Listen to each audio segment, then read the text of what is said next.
Lena's friends burst into laughter. Wow, check out that ride. Are you sure he's your boyfriend and not someone you hired to drive you here? She didn't defend me. She didn't say anything at all. I just murmured, okay, and kept eating a few fries like nothing happened. A few minutes later, someone hurried in from outside, stopped by our table, handed me a key, and said something that made every single one of them go dead silent. I'm 35, and until last weekend I honestly believed I was in a relationship built on mutual respect. Lena and I had been together a year and a half. We met online, got along well, had a normal start. No strange behavior.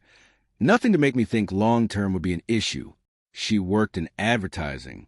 I co-own a consulting firm.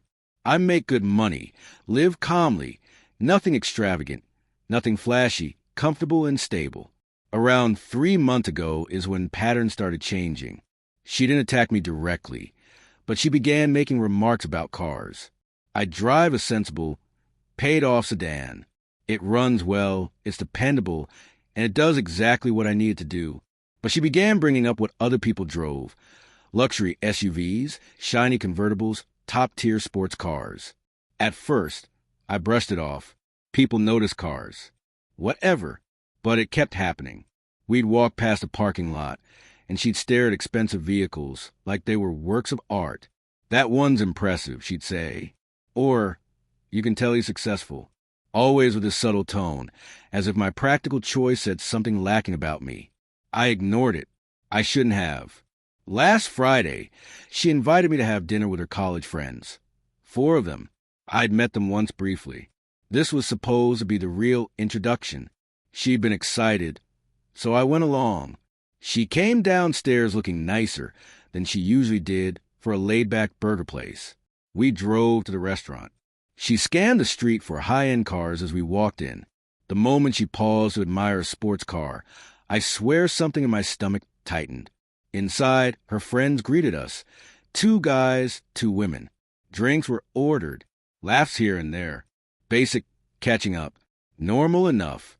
Then the guy who worked in finance started talking about his new luxury lease, showing everyone pictures. They hyped him up, complimented him like he'd just won an award.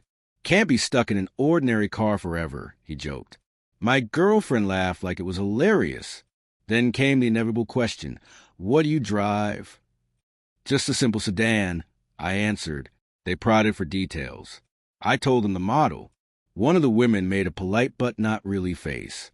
Oh, practical. The finance guy smirked. Practical. Nice way to say it. Lena stayed quiet, staring at her plate. Then the real blow landed.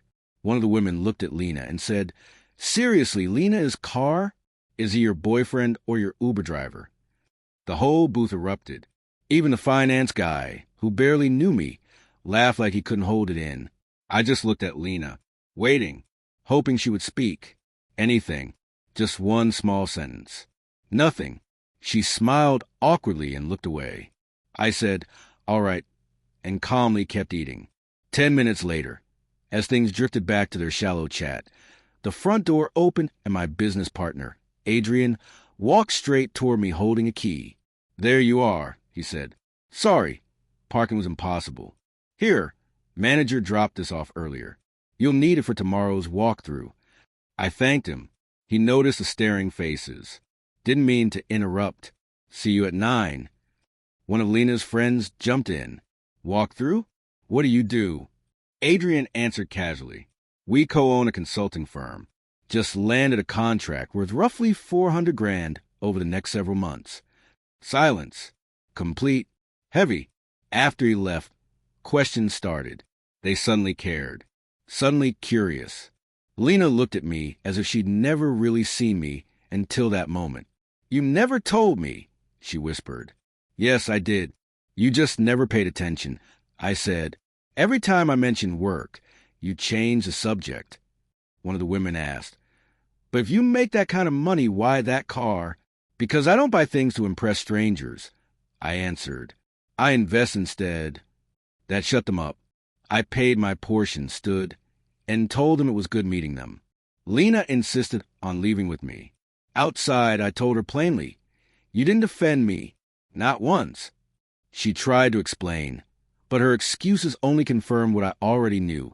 She'd been embarrassed by my car for months. For the next few days, she kept reaching out, apologies, emotional messages, trying to explain away her silence.